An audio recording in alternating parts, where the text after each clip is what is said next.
Hello, my name is Elizabeth Bednarcik and I'm from the Brighton Fire Rescue District, and I'm here today to read you one of my favorite books, which is called My Mom is a Firefighter. My mom is a firefighter. I'm her son. My name is Billy.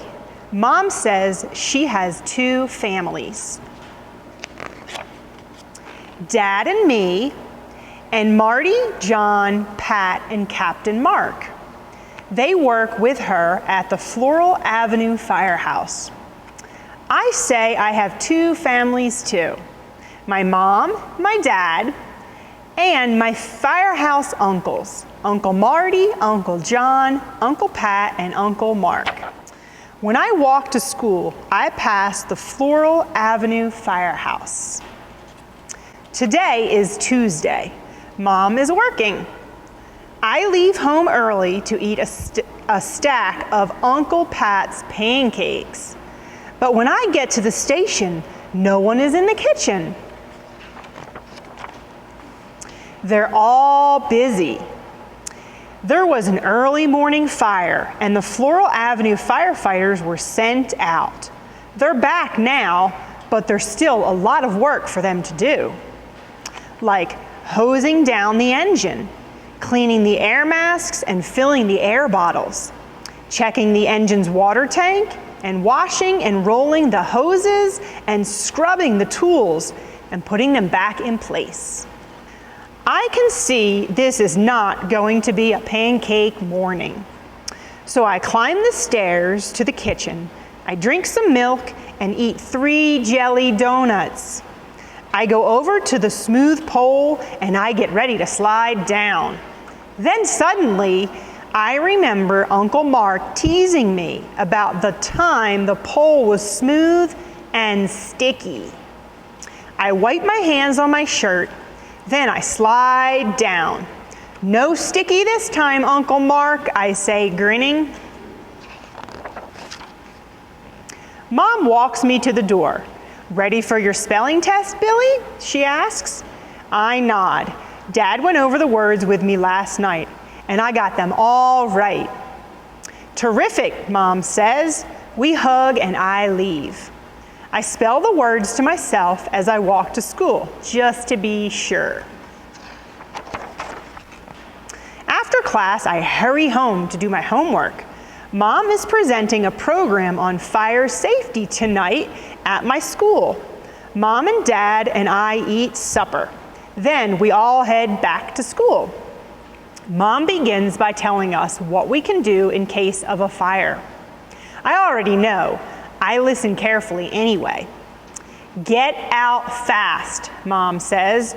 Don't go back for any reason. Call 911 and give them your address. And if your clothing catches on fire, don't run, but stop, drop, and roll. The worst dangers in a fire aren't the flames, Mom says, but the heat and breathing in the hot, smoky air. Mom puts on an air mask. That's why we wear masks connected to air bottles on our backs, she says. Mom tells us that firefighters are part of a team. Everyone has to do his or her job. And we all take turns doing everything. Driving the rig, working the hoses, mopping the floor, and even cooking. When Mom's program is over, everyone claps. Then we have punch and cookies. The next day, Dad and I are making dinner when the Floral Avenue rig races by. Sirens screaming and red lights flashing. I run to the window. Mom's driving.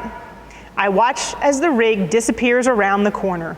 I know what my firehouse family will do. When they get to the fire, they'll put on their air masks and grab the hoses and enter the smoke-filled building to make sure everyone's out. They'll put out the flames, and smash windows and chop holes in the roof to let the poisonous gases and thick smoke escape. But their firefighter job isn't done. Not until they search the building and make sure everything is cooled down and there is no danger of the fire starting up again. Then they can pack their equipment back onto the rig. Dad's calling from the kitchen. "Time to feed Polka Dot, Billy," he says.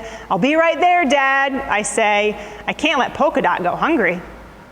After Dad and I finish eating and cleaning up the kitchen, we hear the loud honk of the Floral Avenue rig heading back to the station. I give my firehouse family time to clean the rig and the equipment. Then I call. "Everything okay, Mom?" I ask. "Everything's fine now, Billy," Mom says. "It was a garage fire that spread to the house before we got there." "Have you eaten yet?" I ask. Mom laughs. "No," she says. "Uncle Marty was so busy working the radio and the phones at the station that he forgot to put supper in the oven." "How about if I come over and take my turn at cooking?" "Mom, you and the firehouse uncles can relax while I make dinner." "Sounds great, Billy," Mom says. I walk to the firehouse. When I get there, I go to the kitchen, I make some cheese sandwiches, and I heat up some soup. While Mom and my firehouse uncles are eating, I walk over to Mom's turnout gear and I put it on. It's too big for me, but I strut around anyway. "You know what I'm going to be when I grow up?" I ask, snapping the red suspenders, holding up Mom's bunker pants. "A pitcher for the Yankees," Uncle Mark says. I shake my head. "A race car driver," Uncle John says. I shake my head again. "Nope, a firefighter," I say, snapping Mom's red suspenders once more. Just like my mom.